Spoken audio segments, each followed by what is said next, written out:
जिसमें application programs की हमने बात की थी और एप्लीकेशन प्रोग्राम में सॉफ्टवेयर सूट भी डेफिनेशन पड़ी थी। माइक्रोसॉफ्ट ऑफिस की एग्जांपल है, उसमें मल्टीपल प्रोग्राम्स आते हैं लाइक माइक्रोसॉफ्ट वर्ड है, उसके बाद माइक्रोसॉफ्ट एक्सेल है, उसके बाद पावर पॉइंट है, पावर पॉइंट के बाद माइक्रोसॉफ्ट एक्सेस है। तो ये सारी डेफिनेशन आपने ऑलरेडी कर ली हुई है। थोड़ा सा इसको प्रैक्टिकल टच देते हैं और जो आपके लिए इन फ्यूचर हेल्पफुल होगा। और इससे रिलेटेड को दो चार डेफिनेशन जो आ सकती हैं पेपर में वो भी साथ साथ डिस्कस हो जाएंगी। जी, सबसे पहले तो जो इंटरफेस आपके सामने नजर आ रहा है उसमें ये कुछ टैब्स हैं। पहले फाइल का टैब है, उसके बाद होम का टैब है, नेक्स्ट इंसर्ट का टैब है, फिर पेज लेआउट का है। These are the tabs. और अभी जो हम सेलेक्ट करके बैठे हुए यहाँ पे वो होम का टैब है। उसके बाद क्लिक किया मैंने इंसर्ट पे तो इंसर्ट का टैब सेलेक्ट हो गया, उसकी ऑप्शन कुछ आ गई है सामने।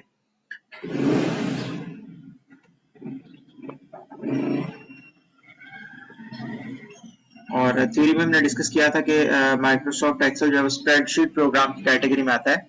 स्प्रेडशीट प्रोग्राम एक ऐसा प्रोग्राम जिसमें वर्कशीट्स आपको प्रोवाइड की जाएंगी और वर्कशीट में जो भी चीज आपको दिखेगी नजर आएगी वो रोज एंड कॉलम की फॉर्म में होगी। अगर हम देखें तो ये हमारे पास एक वर्कशीट है, यहाँ पे लिखा हुआ है शीट 1, ठीक है। और इस शीट के अंदर दीज आर द कॉलम्स। ये कॉलम की हेडिंग है, ये पहला कॉलम सेलेक्ट हो गया, ये बी वाला कॉलम है, ये सी वाला कॉलम है, ये डी वाला कॉलम है and so on. MCQs point आ सकता है कि जो स्प्रेडशीट प्रोग्राम माइक्रोसॉफ्ट एक्सेल है उसके अंदर कॉलम्स की हेडिंग्स क्या होती हैं, दीज आर अल्फाबेट्स, मतलब एबीसी हेडिंग्स होती हैं। और अगर हम बात करें रोज की तो हॉरिजॉन्टल पार्ट्स को रोज बोलते हैं, like 1 2 3 these are the headings of rows. और एमसीक्यूज में क्या आ सकता है कि रोज की जो हेडिंग होती है वो नंबर्स में होती हैं, न्यूमेरिक होती हैं, जबकि कॉलम्स की हेडिंग अल्फाबेट्स होती हैं।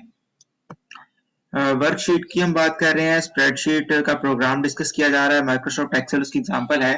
स्प्रेडशीट प्रोग्राम एक ऐसा प्रोग्राम जिसमें आपको अलाउ किया जाएगा कि आप इसमें डाटा इंसर्ट कर सकते हैं और उसके ऊपर डिफरेंट तरह की कैलकुलेशन परफॉर्म कर सकते हैं। That is called spreadsheet program. जी, स्प्रेडशीट प्रोग्राम जब हम खोलेंगे तो आपके सामने वर्कशीट आएगी। वर्कशीट के अंदर क्या होंगे, कुछ कॉलम्स होंगे और कुछ रोज होंगी। और कॉलम्स की हेडिंग में मैंने बोला है कि एबीसी अल्फाबेट्स होते हैं, जबकि रोज की हेडिंग जो है वो नंबर्स हैं, न्यूमेरिक हैं, 1 2 3 रोज हेडिंग होती हैं। नेक्स्ट एमसीक्यूज पॉइंट है जी कि हमारे पास जो कॉलम्स और रो का जो कॉम्बिनेशन होगा that is called a cell. अब अगर हम इसकी बात करते हैं तो ये जी वाला कॉलम है और 5 वाली रो है। The intersection of column and row is called cell. ये डेफिनेशन भी आ सकती है शॉर्ट क्वेश्चन में। दोबारा से सेल की डेफिनेशन क्या है, intersection of column and row is called cell. MCQs point भी हो सकता है, ट्रू फॉल्स में भी आ सकता है। दोबारा से जी, intersection of column and row is called cell. जहां पे कॉलम और रो इंटरसेक्ट करेंगे उस पॉइंट को सेल बोला जाएगा। और वर्कशीट के अंदर सेल्स के अंदर आप डाटा एंटर करेंगे, जो भी चीज आप कीबोर्ड से टाइप करेंगे वो सेल में एंटर हो जाएगी, जो आप सेल सेलेक्टेड होगा। और इसमें दो टर्म इस्तेमाल होती हैं, एक्टिव सेल और पैसिव सेल। अब एक्टिव सेल की अगर हम बात करें तो इस वक्त काफी सारे सेल आपको नजर आ रहे हैं, लेकिन कर्सर इस सेल के ऊपर है, इसका बॉर्डर जो है वो आपको हाईलाइट हुआ नजर आ रहा है, that is called active cell. जो सिलेक्टेड सेल होगा, currently selected cell, that is called active cell.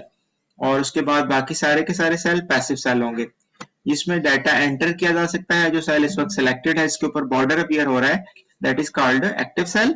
और बाकी सारे वर्कशीट की जो सेल्स होंगे that is called passive cells. ये आप टर्मिनोलॉजीज लिख लें, उनकी डेफिनेशन आपने देख लेनी है, जरा इंटरनेट से सर्च कर लें या फिर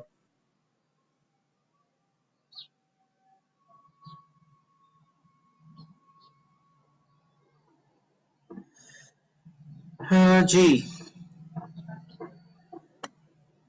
29 लोग आगे हैं। चलें जी, दोबारा से ये हम स्प्रेडशीट प्रोग्राम पे काम कर रहे हैं। एप्लीकेशन प्रोग्राम पढ़ा था चैप्टर नंबर 2 के अंदर आप लोगों ने।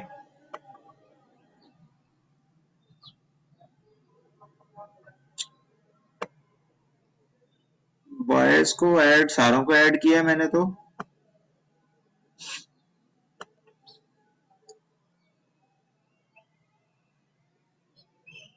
हाफिज अबूजर बॉय ही है यार। मिड टर्म का भी कोई पता नहीं, आप रिलैक्स होकर लेक्चर पढ़ें और प्रिपरेशन साथ साथ करते रहें, ये सरप्राइज ही होना है। अस्सलामु अलैकुम वालेकुम अस्सलाम।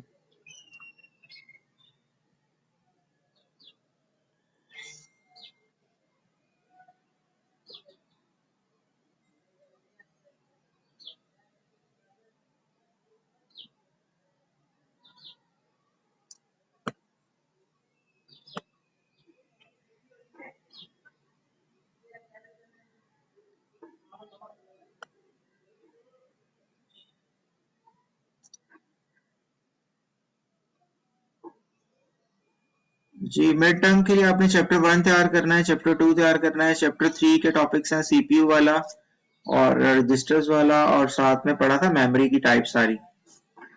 उसके बाद चैप्टर नंबर 5 कंप्लीट हमारा हो गया हुआ है और चैप्टर 6 के एक दो टॉपिक्स पढ़े हैं। ये आपका मिड टर्म होगा। जी बेटा जी, दोबारा से स्प्रेडशीट प्रोग्राम को हम डिस्कस कर रहे हैं। इसकी एग्जांपल माइक्रोसॉफ्ट एक्सेल है, ऐसा प्रोग्राम जिसमें रोज एंड कॉलम की फॉर्म में आप डाटा एंटर कर सकते हैं, उस डाटा को प्रोसेस कर सकते हैं, उसमें डिफरेंट फार्मूला अप्लाई कर सकते हैं। और इसकी अगर हम बात करें टैब्स की, दीज आर द टैब्स जो आपको नजर आ रहे हैं। फाइल का टैब है, होम का टैब है, इंसर्ट का। इसमें डिफरेंट शॉर्टकट कमांड्स हैं जो आप इस्तेमाल कर सकते हैं, डायरेक्टली यूज कर सकते हैं। उसके बाद अगर हम बात करें वर्कशीट की, तो जो भी वर्कशीट आपको नजर आएगी यहाँ पे, उसके अंदर कॉलम्स की हेडिंग एबीसी होती हैं और रोज की हेडिंग्स 1 2 3 होती हैं। इन शॉर्ट कह लें कॉलम हेडिंग अल्फाबेट्स है, अल्फाबेटिक्स, जबकि रोज की हेडिंग नंबर्स है, न्यूमेरिक है। इंटरसेक्शन ऑफ कॉलम एंड रो इसका सेल बोला मैंने। इस वक्त कौन सा सेल सेलेक्ट है? C4 उसका एड्रेस है। यहाँ पे कॉर्नर में आपको नजर आ रहा है C4, सी वाला कॉलम है और 4 वाली रो है। तो intersection of column and row is called cell, इसको सेल बोलते हैं। हर सेल का कोई ना कोई एड्रेस होता है, इसको उसको आइडेंटिफाई किया जाता है, इसे उसको पहचाना जाता है। और cell address is also called cell reference.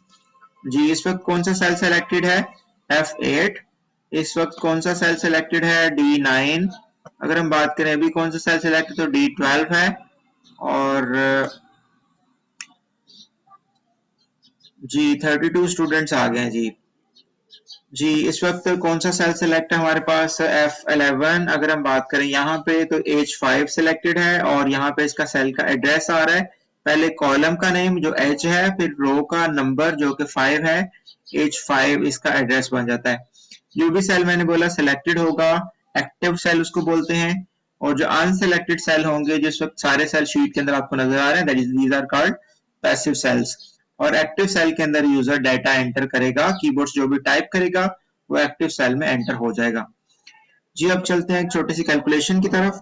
Suppose करें मैंने लिखा SR, उसके बाद डॉट अप्लाई किया और फिर स्पेस दिया, उसके बाद NO लिख दिया, सीरियल नंबर पहली हेडिंग हमने असाइन कर दी। उसके बाद टैब प्रेस किया कीबोर्ड से तो कर्सर नेक्स्ट सेल में चला गया, मतलब अगला सेल सेलेक्ट हो गया, वो एक्टिव सेल बन गया। और इस वक्त एक्टिव सेल कौन सा है? B1। पहले हमने किस में डाटा एंटर किया है? B1 में। यहाँ पे टाइटल दिया है सीरियल नंबर। उसके बाद यहाँ पे हम देते हैं STD स्टूडेंट, आगे फिर लिख लेते हैं NAME नेम। और अगर हेडिंग थोड़ी लेंथी हो जाए तो आपने यहाँ पे टाइटल में जाके प्लस का निशान बनेगा एरोस के साथ, इसको डबल क्लिक करेंगे तो ऑटोमेटिकली सेल का साइज बढ़ जाएगा। ऑटो फिट इसको बोलते हैं, ऑटोमेटिकली सेल एडजस्ट हो जाता है अकॉर्डिंग टू द टेक्स्ट। उसके बाद यहाँ पे जी स्टूडेंट के नेम के बाद हम उसके मार्क्स एंटर कर लेते हैं डिफरेंट सब्जेक्ट्स में। लाइक कंप्यूटर है, उसके बाद इंग्लिश है, उसके बाद है जी मैथ्स। ठीक है, 3 सब्जेक्ट ले लेते हैं इसके। और यहाँ पे कुछ सैंपल डाटा एंटर करते हैं जी। पहले नंबर पे रोल नंबर 1 2 3 है, उसके बाद नेम है मोहसिन, कंप्यूटर में नंबर लेता है ये 87, इंग्लिश में स्कोर करता है जी 89 और मैथ्स में है इसके 98। जी नेक्स्ट यहाँ पे दूसरा आइटम हम इनपुट करेंगे, तो यहाँ पे एक चीज हम सीखेंगे, यहाँ पे सीरीज कैसे जनरेट करनी है। 1 2 3 ऑलरेडी 1 2 4 यहाँ पे एंटर करना चाह रहे हैं, 1 2 5 एंटर करना चाह रहे हैं। तो यहाँ पे आपने इस साइड पे आना है।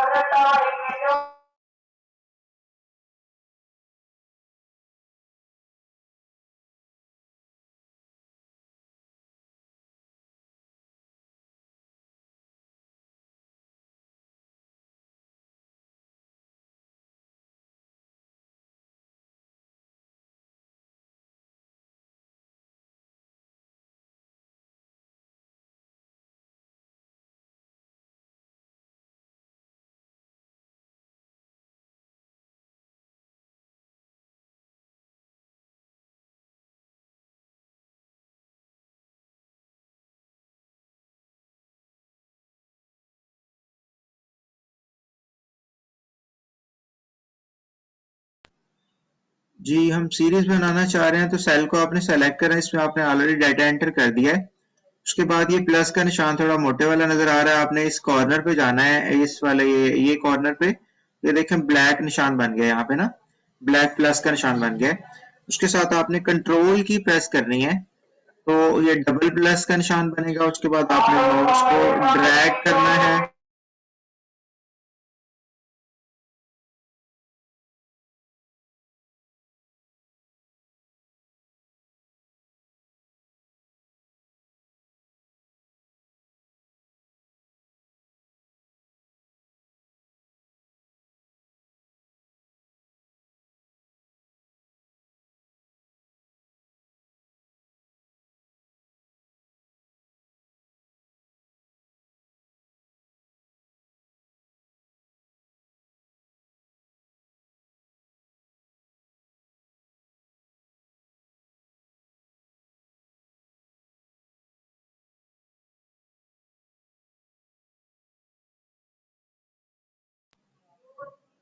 जी यहाँ पे 123 है। उसके बाद सीरीज हम बनाना चाह रहे हैं, माइक्रोसॉफ्ट एक्सेल पे हम काम सीख रहे हैं, थोड़ा सा कैलकुलेशन परफॉर्म करना। जी यहाँ पे सीरीज बनाने के लिए आपने यहाँ पे जाना है कॉर्नर पे, तो ये प्लस का निशान बनेगा ब्लैक वाला। कंट्रोल की प्रेस करनी है कीबोर्ड से, ये डबल प्लस नजर आ रहा है। उसके बाद ड्रैग करना है, ड्रैग मतलब माउस के बटन लेफ्ट बटन को क्लिक करके खींचना है। और ये देखें 24 बन गया, 25, 26, 27। और ये जिसका तरीका सीरीज जनरेट करने का माइक्रोसॉफ्ट एक्सेल के अंदर थाउजेंड्स ऑफ एंट्रीज आप इसी तरह से परफॉर्म कर सकते हैं। और दोबारा से ट्राई कर लेते हैं, इसको मैं डिलीट करता हूँ। सेलेक्ट कर लें और कीबोर्ड से डेल का बटन प्रेस कर दें। दोबारा से यहाँ पे जाना आपने कॉर्नर पे, प्लस बनेगा, that is called fill handle, इसको फिल हैंडल बोलते हैं, प्लस जो ब्लैक प्लस आ रहा है। कंट्रोल की प्रेस करेंगे कीबोर्ड से और उसके बाद इसको ड्रैग कर देंगे, इसको खींच लेंगे। तो 125, 26, 27 एंड सो ऑन, जहां तक आप इसको मूव कर देंगे उतनी सीरीज वो जनरेट कर देगा। नेक्स्ट नाम एंटर कर लेते हैं जी, यहाँ पे अली एंटर कर दिया, उसके बाद हमने हसन एंटर कर दिया, और सॉरी शिफ्ट कर दिया, उसके बाद अमान कर दिया और असद कर दिया। ये कुछ एंट्री सैंपल डाटा कोई भी आप ले सकते हैं। उसके बाद 56 मार्क्स हैं यहाँ पे, ये 67 है इसके, और यहाँ पे जी 43, 50 से बावी कर दें कहीं फेल ही ना हो जाए जी। उसके बाद 89 है यहाँ पे इसके जी, 61 है, और असद को 23 पे रखते हैं। कैलकुलेशन करनी है, कोई पास होगा कोई फेल होगा, वो भी आपको रिजल्ट भी क्लियर हो जाएगा। जी यहाँ पे 56 है, उधर 23 है, और इस साइड पे आ रहा है हमारे पास 12, और इसके पास हमारे नंबर है जी 45।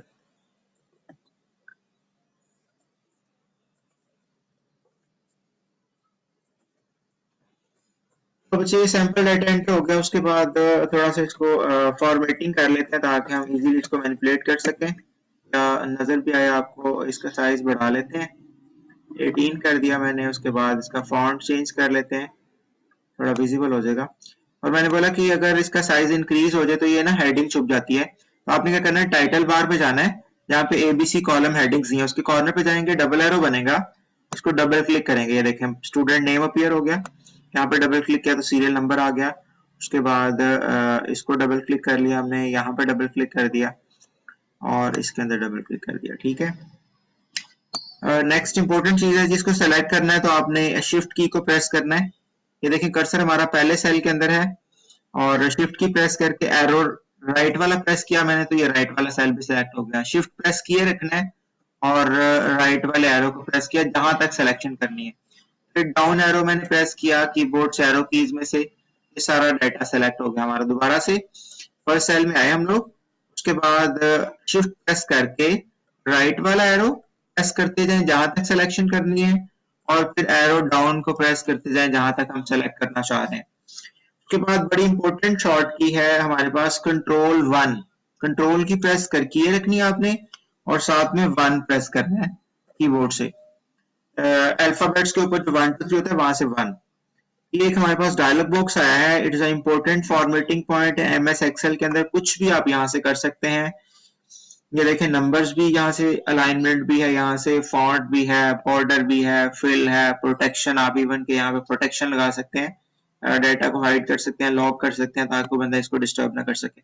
बॉर्डर में अप्लाई करना चाह रहे हैं यहाँ पे, और ये बॉर्डर के ऊपर चले गए। बॉर्डर टैब्स हैं, दीज आर द बटन्स और टैब्स। डायलॉग बॉक्स कौन सा है? Format cell dialog box. दोबारा से सिलेक्शन करने के बाद कंट्रोल 1 प्रेस किया, आपके सामने डायलॉग बॉक्स आया, format cells dialog box will appear. Select the border tab, border tab को आपने सेलेक्ट किया। उसके बाद इसमें से स्टाइल सेलेक्ट करना है, तो आप ये थोड़ा मोटे वाला स्टाइल है, इसको सेलेक्ट कर लिया, बिकॉज विजिबल हो, नजर आया हमें ना कि चीज बॉर्डर अप्लाई हो गया है। उसके बाद यहाँ से आप कलर सेलेक्ट कर सकते हैं, और इधर से आउटलाइन बॉर्डर, बाउंड्री बॉर्डर जो लगेगा, और इनसाइड सेल्स के अंदर जो लगेगा, ये दोनों चीजों को मैंने क्लिक कर दिया, outline and inside, and then okay. ये देखें जी बॉर्डर अप्लाई हो गया। दोबारा से सिलेक्शन करते हैं और बॉर्डर को चेंज कर लेते हैं। जी बच्चों ये सिलेक्शन हो गई। उसके बाद कंट्रोल 1 प्रेस किया, आपके सामने एक डायलॉग बॉक्स आया, that is called format cells. Dialog box will appear. Number tab भी इस पे है, अलाइनमेंट भी है, फॉन्ट भी है। बॉर्डर को हम अप्लाई कर रहे हैं, यहाँ से हम लेंगे बॉर्डर, डबल बॉर्डर कर लेते हैं, और यहाँ से इसका कलर सेलेक्ट कर लेते हैं। उसके बाद आउटलाइन एंड इनसाइड, और क्लिक ओके।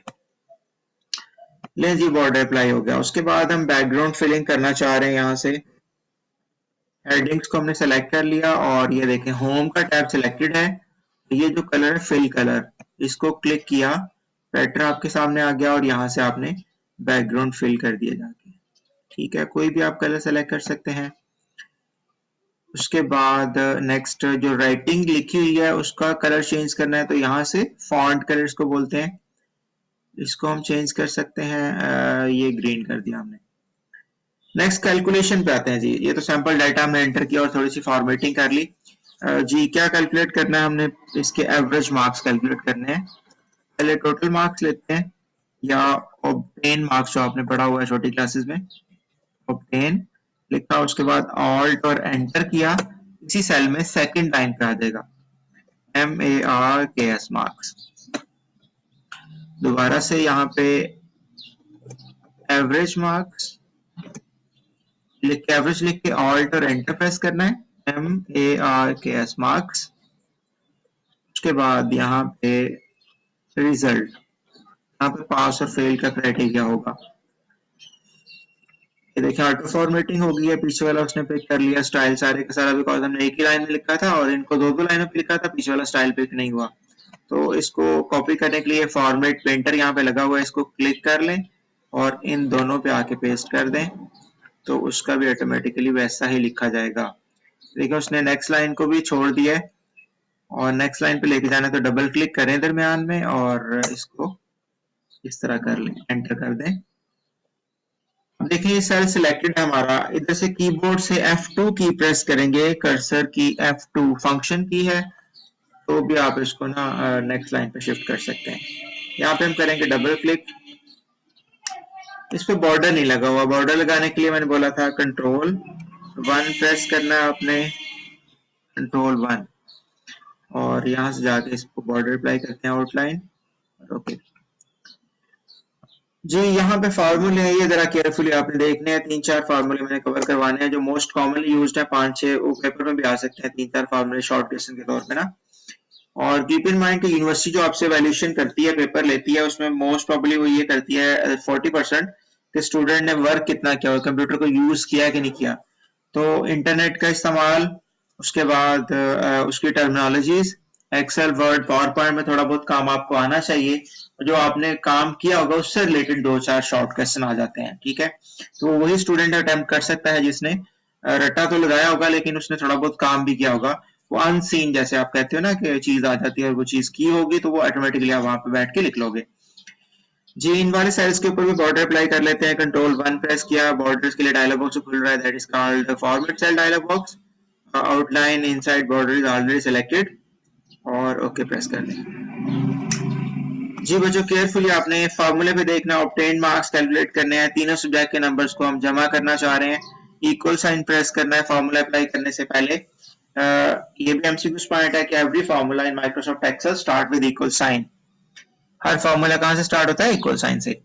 उसके बाद SUM सम का फंक्शन है, बिल्ट इन फंक्शन है, और शिफ्ट और 9 प्रेस किया तो ये वाला जो 9 के ऊपर छोटा सा ब्रैकेट बनी होती है ओपनिंग, इसको पैरेंथेसिस कहते हैं, स्मॉल ब्रैकेट भी कहा जाता है इसको, वो अपीयर हो गई है। उसके बाद इन तीनों सेल्स को आपने ऐड करना है, 87, 79 और 98। अब सेल एड्रेस आपको आने चाहिए। C2 में 87 पड़ा हुआ है, C वाला कॉलम है और 2 वाली रो है, तो यहाँ पे इंटरसेक्ट करेगा, दैट इज कॉल्ड C2। यहाँ पे मैंने क्लिक किया, देखिए ऑटोमेटिकली यहाँ पे C2 आ गया। उसके बाद कॉलन साइन, शिफ्ट और सेमीकोलन के ऊपर कॉलन का निशान होता है, ये आपने प्रेस किया। उसके बाद आपने लास्ट सेल पे क्लिक कर दिया, यहाँ पे 98 लिखा हुआ है, वहां से देखें पिक हुआ E2। उसके बाद शिफ्ट और 0 प्रेस कर दिया, ब्रैकेट हो गया ऑटोमेटिकली क्लोज, और यहाँ पे आपने एंटर प्रेस कर दिया। कैलकुलेशन का रिजल्ट आ गया आपके सामने, और ये फॉर्मूला बार है जी, ये फॉर्मूला बार यहाँ पे नजर आ रही है, यहाँ पे आपको फॉर्मूला लिखा नजर आ रहा है, सेल में कैलकुलेशन का जवाब नजर आ रहा है, आंसर आपको दिख रहा है। जबकि अगर हम देखें यहाँ पे फॉर्मूला बार में जब हमने फॉर्मूला अप्लाई किया था वो आपको नजर आ रहा है। एक दफा फिर से इक्वल साइन, उसके बाद SUM सम आपने लिखा, फिर शिफ्ट और 9 प्रेस किया, फॉर्मूला स्टार्ट हो गया। उसके बाद अगर आप टेक्निकल हैं तो क्लिक करके ड्रैग भी कर सकते हैं। ये देखिए मैंने सेंटर में क्लिक किया, माउस के बटन को प्रेस किए रखा और यहाँ तक खींच दिया इसको, that is called dragging.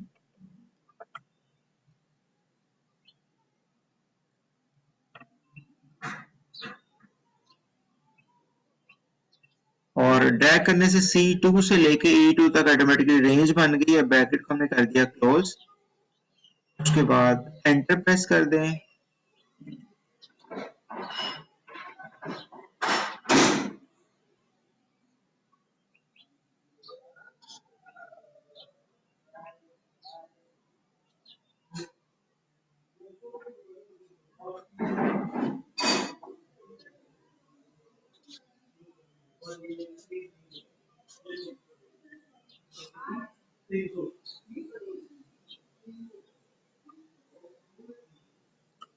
Ji enter press कर दें, ऑल्ट एंटर प्रेस कर दें, एक ही बात है। और ये ऑल्ट एंटर मैंने प्रेस कर दिया, आंसर आपको यहाँ पे नजर आ रहा है, जबकि फॉर्मूला बार में इसका फॉर्मूला अप्लाई हुआ है। उसके बाद एवरेज मार्क्स कैलकुलेट करने तो सेम यही तरीका का, स्पेलिंग चेंज होने हैं, साम की जगह एवरेज आना, बाकी सेम तरीका। इक्वल साइन AVERAGE एवरेज, और ये नीचे टिप आपको नजर आ रही होती है, अगर आपकी स्पेलिंग ठीक होंगे तो ये आपको फॉलो करता रहेगा।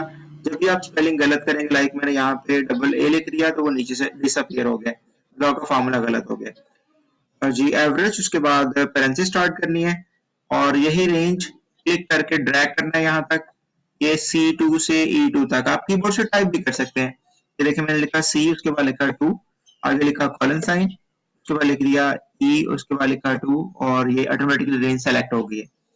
ये ब्रैकेट को कर दिया क्लोज शिफ्ट के साथ, और उसके बाद ऑल्ट पर एंटर प्रेस कर दिया। कैलकुलेशन यहाँ पे आ गई, 88% इसने गेन किए हैं, और फॉर्मूला बार में आपको फॉर्मूला इसका नजर आ रहा है। रिजल्ट पे चलते हैं जी। अब रिजल्ट में एवरेज मार्क्स अगर किसी बच्चे के 50 से ज्यादा है तो वो उसको पास कर देते हैं, बाकियों को फेल कर देते हैं जी। इक्वल साइन के बाद इफ के बाद ब्रैकेट है, ब्रैकेट के बाद हम इसके ऊपर कंडीशन लगाना चाह रहे हैं एवरेज मार्क्स। अगर एवरेज मार्क्स ग्रेटर देन 50 या 50 के इक्वल है तो पास है, अदरवाइज फेल है। तो हम किसको क्लिक करेंगे?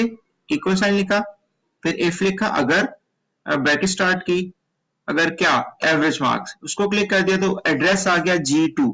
G2 में क्या पड़ा हुआ है? एवरेज मार्क्स कैलकुलेट हुए हुए हैं।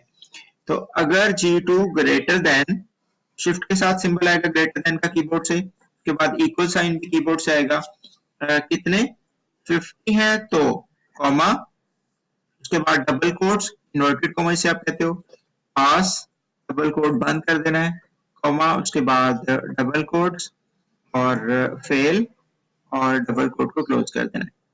और यहाँ पे हमने इसको ब्रैकेट को क्लोज कर दिया। ये है जी इसका पास और फेल का क्राइटेरिया। इसको मैं आपको साथ शेयर भी कर देता हूँ या फिर आप लोग स्क्रीनशॉट ले लिया करें।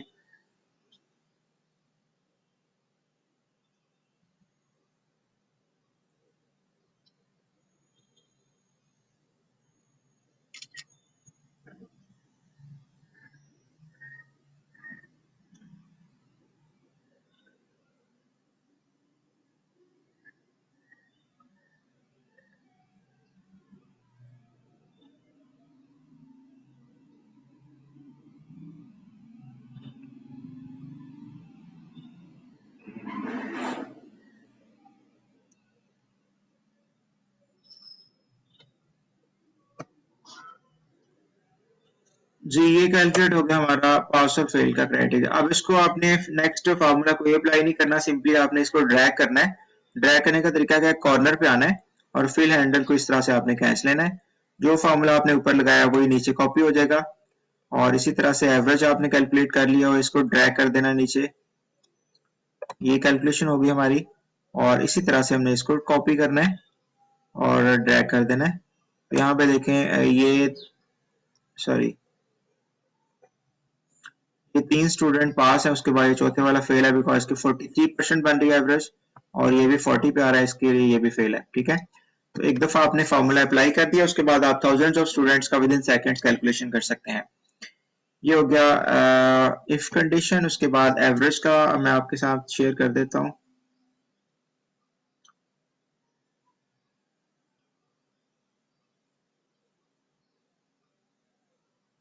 जी एवरेज का फंक्शन है वो भी देख लें।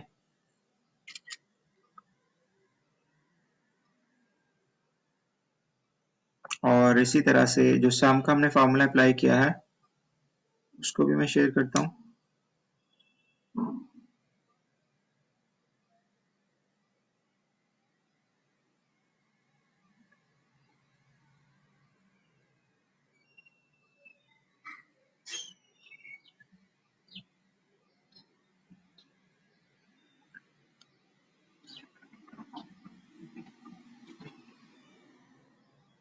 जी सम का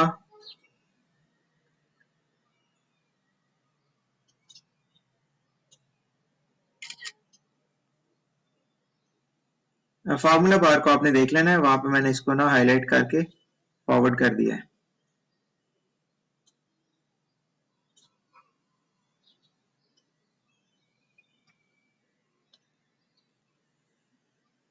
जी उसके बाद दो तीन हमारे पास जो कैलकुलेशन की चीजें हैं उसमें हम दो तीन सेल्स को मर्ज करना सीख लेते हैं।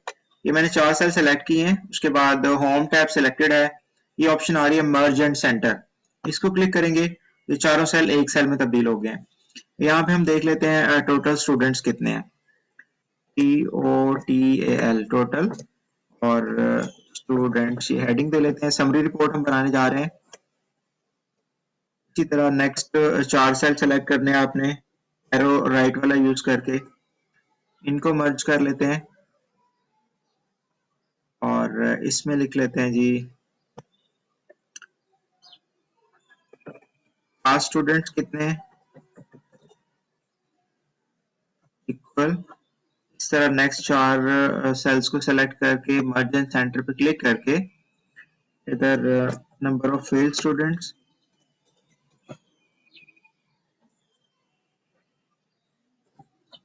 यहाँ पे फेल की तादाद काउंट कर लेते हैं।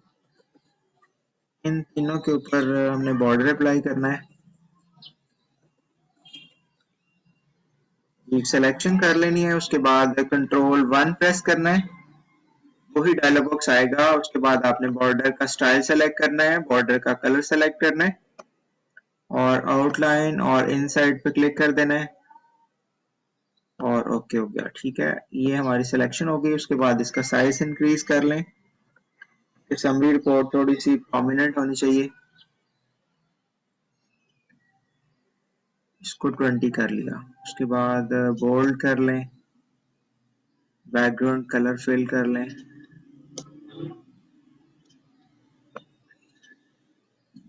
जी नेक्स्ट इन 2 सेल्स को सेलेक्ट कर लेते हैं, ये वाले या 3 ये वाले कर लेते हैं। इनको मर्जेंट सेंटर, अगेन नीचे वाली रो में भी तीनों सेल सेलेक्ट करके मर्जेंट सेंटर, और इन तीनों में भी मर्जेंट सेंटर। जी यहाँ पे कैलकुलेट हम करना चाह रहे हैं total number of students. Count का फंक्शन इस्तेमाल करेंगे, इक्वल साइन आएगा आगे, फिर COUNT काउंट लिखा हमने, ब्रैकेट स्टार्ट की, और स्टूडेंट्स की सीरियल नंबर यहाँ पे गिवन है, यहाँ का आप वैसे भी कैलकुलेट कर सकते हैं। अगर रैंडमली स्टूडेंट्स यहाँ पे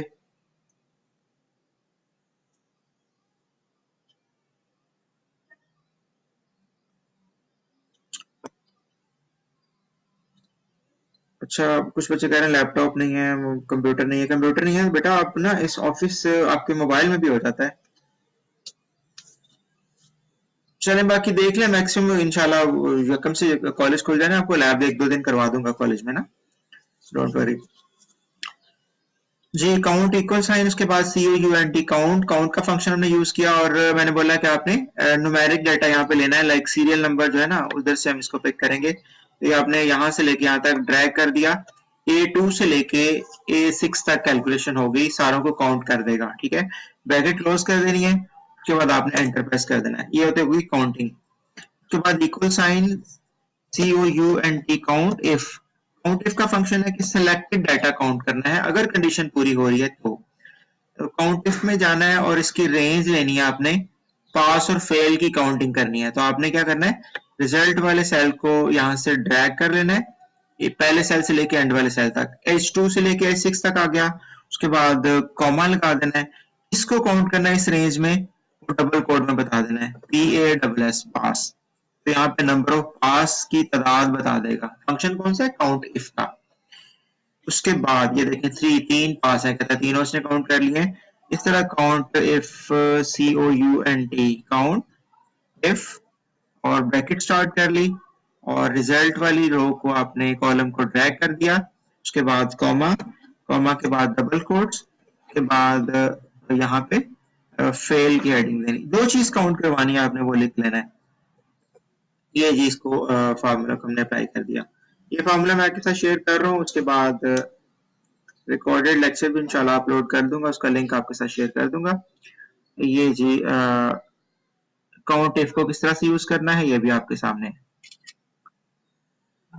जी।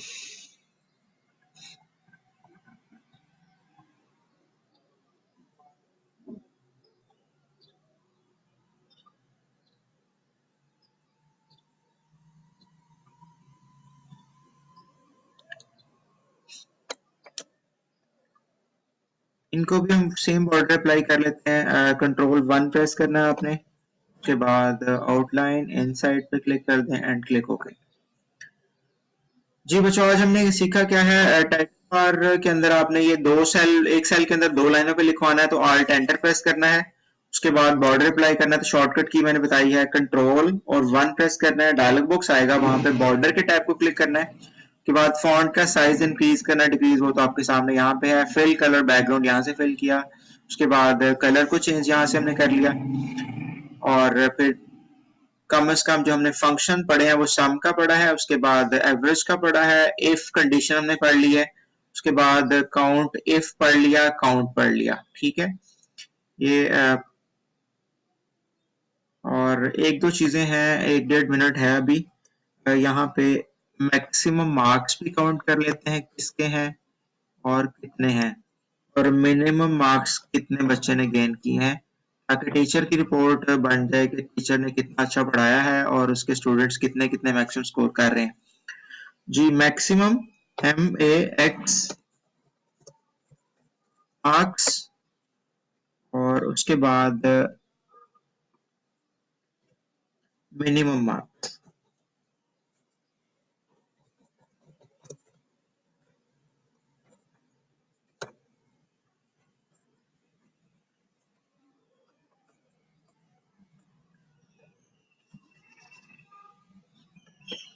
ये सिंपल सा फंक्शन है बेटा जी, इक्वल साइन आगे MAX मैक्स आपने यूज करना है, और ब्रैकेट यूज कर लेनी है, इसकी रेंज लेनी है आपने, एवरेज मार्क्स के ऊपर अप्लाई कर देते हैं, या फिर ऑब्टेन मार्क्स पे ये पूरी रेंज हम लिख देंगे, तो जितने मैक्सिमम मार्क्स होंगे वो आपको डिस्प्ले कर देगा, मतलब इस सारी चीज में से मैक्सिमम स्कोर डिस्प्ले कर देगा। हो गया 264 सेलेक्ट हो गया।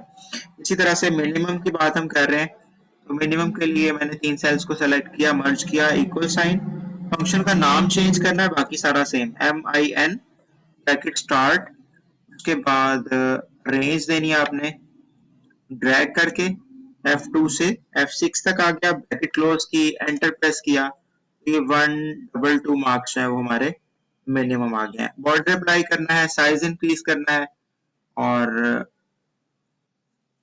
30 22 25 कर दें ताकि वो रीडेबल हो और विजिबल हो जाए। और बाउंड्री बॉर्डर आप यहाँ से भी अप्लाई कर सकते हैं, वाइड से भी।